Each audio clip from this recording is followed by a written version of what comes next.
Hello and welcome to In Stitches with Jackie. Please join me at the machine and watch how I put this beautiful pillow top together using these gorgeous Kimberbell border designs. See you at the machine. I am starting to sew I'm trying to create my pillow. I got my inner borders and my outer borders are all stitched up. And so now I am going to put my first two borders on, which are a little longer. I'm going to be cutting it down. I have my 1/4 inch foot here on my machine, and just going to be getting this started up here. I know pretty much right away I'm going to increase my stitch just a little bit, because this is some thickness here.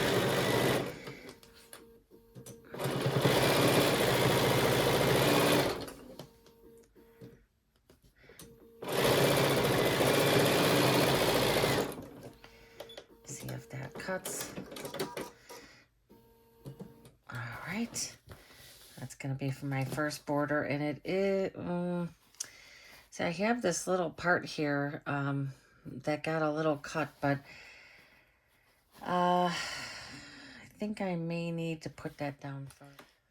Okay, so I decided to go a little further down because I have this little cut in my top here that I actually did, and I was thinking that I could just put some of that fray check on there, or the fray, and the more I look at it, it looks like after putting this on, it would be more of a problem. So I am sewing this border a little higher up so that that little cut part will be covered on the inside here. Now it does mean that it's going to go into my my echoing a little bit, but I'm much happier with doing that as opposed to worrying about that section opening up over time. The bottom part here I'm going to keep as is. Again, this is just like a 1/4 inch.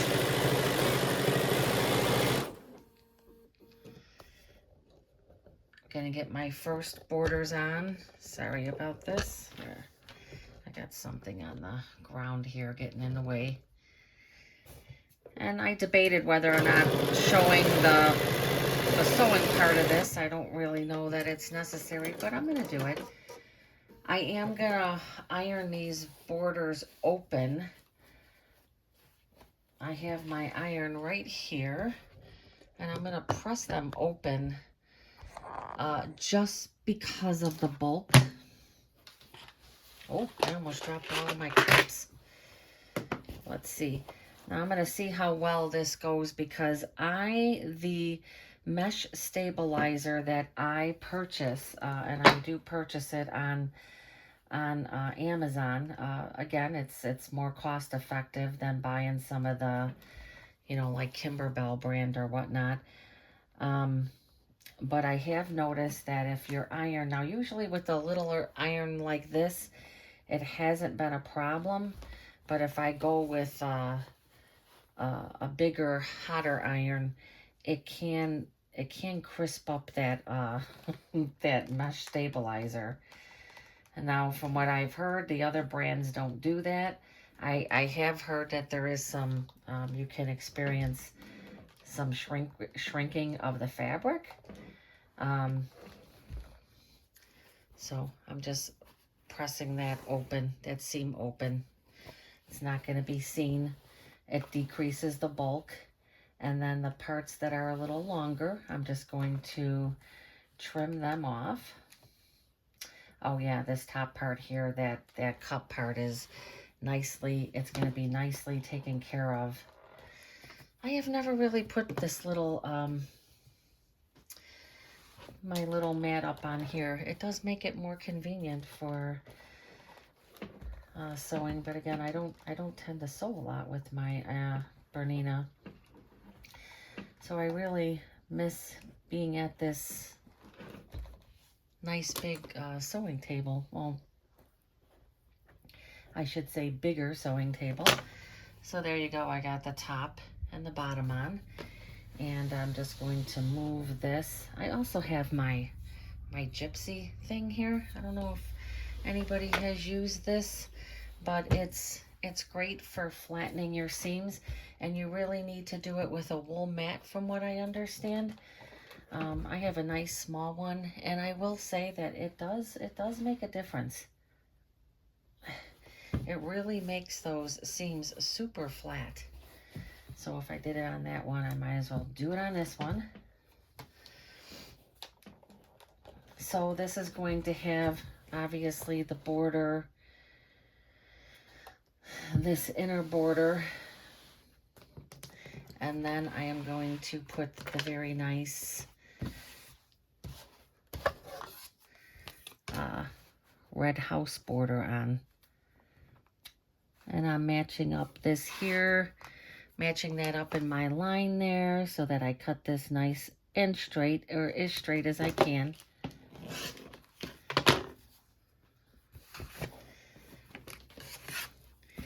I am still trying to get some Halloween projects done, but I didn't want to leave this astray.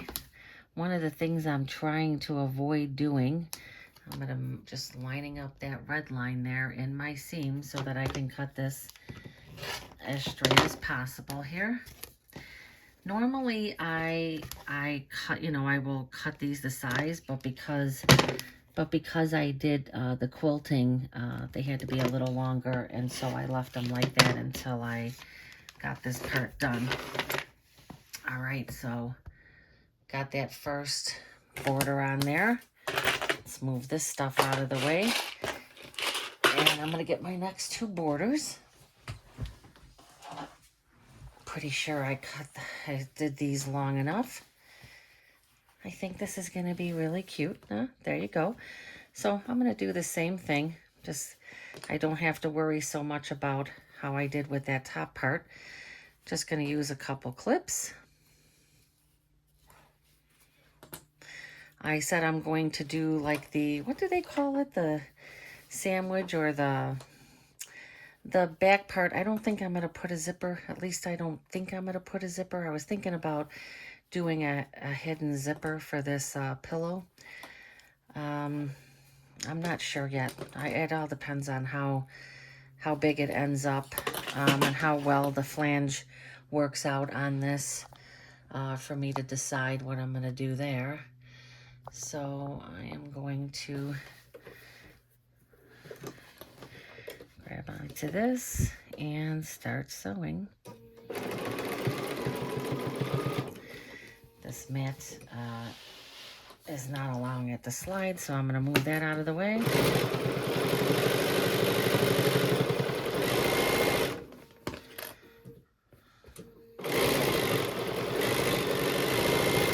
This pillow is going to get big really fast.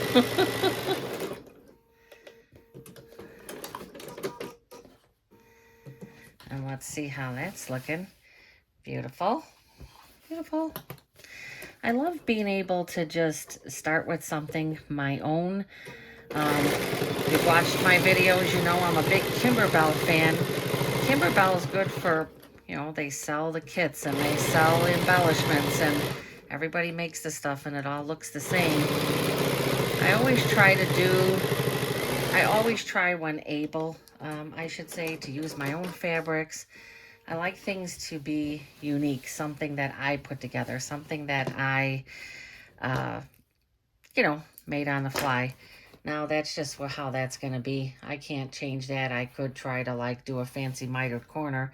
And, yeah, that's not going to happen. For doing this is just trying to keep motivated with projects. And when you can make something that's your very own, do it. I mean, there's so much more satisfaction out of it. I love this ruler.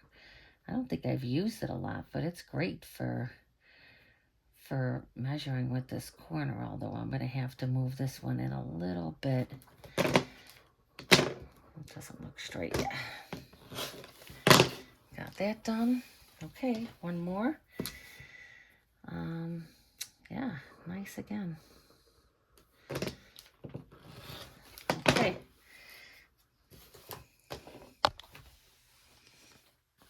right, that's the first border. It already looks really nice, even if it wasn't going to be turned into a pillow, right? All right, now we're going to take our next two pieces. All right, so I'm going to have all of my houses, so they're all going to be facing in. See that gap? We're going to work it in. At least I think I'm going to work it in.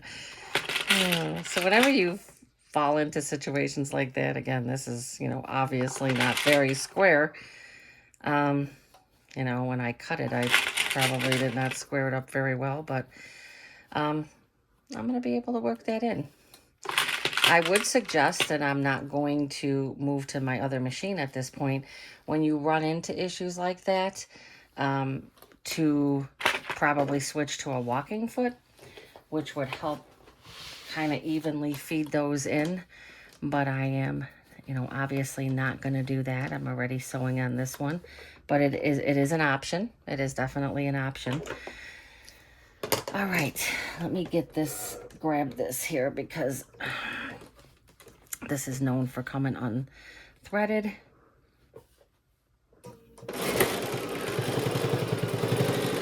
This is really a lot of bulk right now. I do have my 90-14 needle in. And after I make sure that this is right, or that it fed in there pretty good, I am going to probably go down this again. So let me see how it managed. Now I could always trim that side up a little bit more. That's okay. And I don't mind that, because I'm going to be sewing in there. But I was able to feed that in there pretty good. Pretty good. I might have to trim a little bit off of these sides, but that's fine. I might not have been real even with those, so that's not a big deal if I have to do that. So let me get this other side.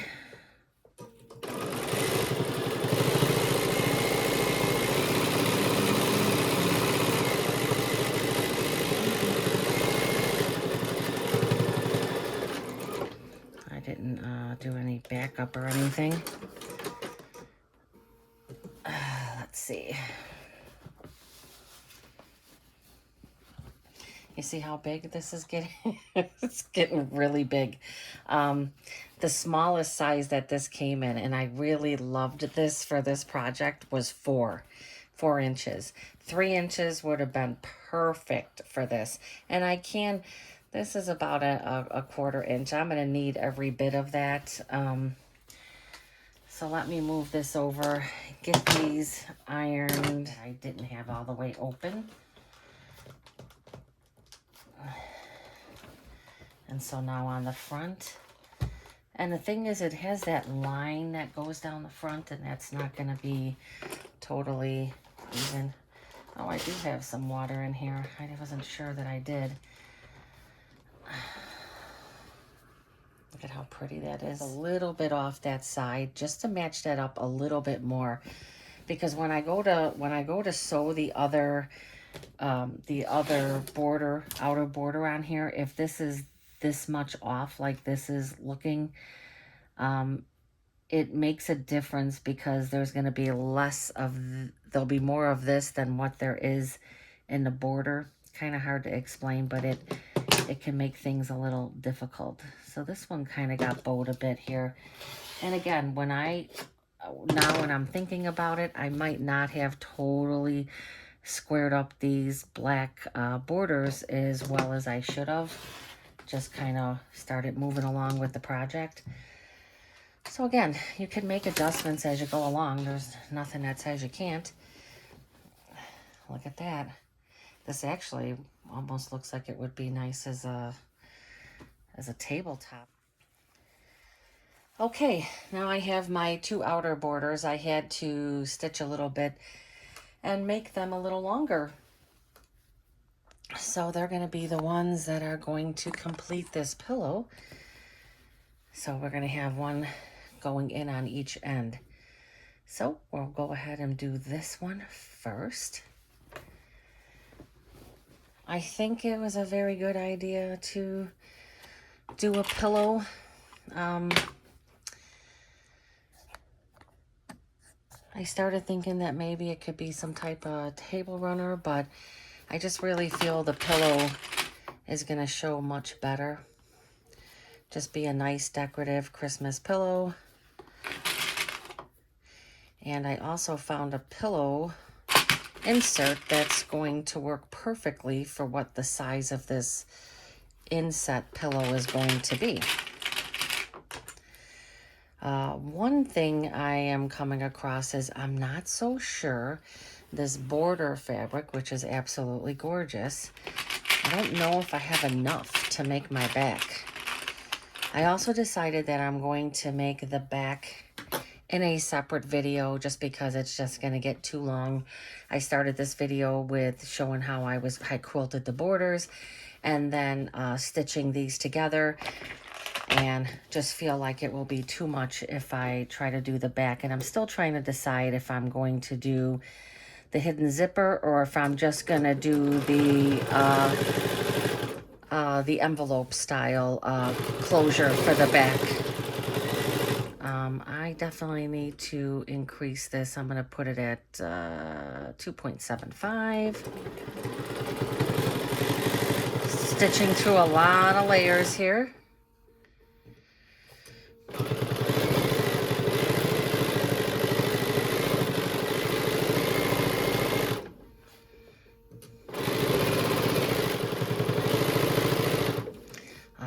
Layers. A lot of bulk right here. Gotta make sure that seam is open. Yep.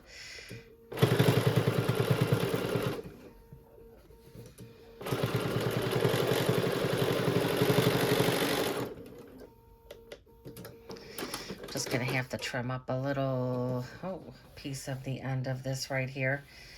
Again, this isn't the best, but it's going to be the flange, and so it's not really going to be a big deal. That's hitting into there a little bit more than that other one did. Again, not a big deal. It's really pretty. I was thinking about making, like how I had to piece an additional piece. I thought, how cute would these be as little mug rugs? I mean, how beautiful is that? This is just going to be a little pillow for the couch. So this is the top of the pillow. This is the top of the pillow. And the next video, I am going to do the back, and then we'll put the pillow in there. So even if I do the sandwich, I'll be putting it together normal, right? So I'll be putting the pieces down on the front. I'll be flipping it through. And then once that's all done, then you go around and you sew in here. And then I'll have this all as a flange. My thing is going to be, am I going to have enough of this red? If I don't have enough of this red, I don't know. Might end up putting this black or something on there. It will be interesting. Again, it's just going to be my pillow on my couch for the holidays. So I would definitely stitch this design again. As a matter of fact, I want to stitch it in the size that it is in the machine. And I wanted to see if I could turn it into a little ornament. I'm sure I could. All right, so that's going to conclude this video. I am going to do a part 2 where I do the envelope backing. So again, those two pieces will overlap. They'll be put on the top of this. I'll sew all the way around. I'll flip it through, get everything all organized. Then they'll be stitched in through here, and then able to put the pillow in, and it will be all done. I also thought I'm going to put a little bling on this. I have some of the black rhinestones and some of the diamond rhinestones, and I think in these little areas here, I'm going to put some little diamond rhinestones in there. And I think that will really be nice. So, all right. Well, if you like this video, please give me a thumbs up and consider subscribing. I'm going to continue to make, definitely Christmas now, but there were still some Halloween things I want to make. I am going to do a video this weekend that's going to be some Halloween houses I'm going to stitch out this weekend. And hopefully I'll be able to get the video for the back of this done. If you like this video, please give me a thumbs up and consider subscribing. I will be making a lot of holiday items, some custom, some purchased, and it'll be a lot of fun till the end of the year. All right. Thank you for stopping by, and please enjoy your morning, afternoon, or evening, whatever this video is reaching you. Bye-bye.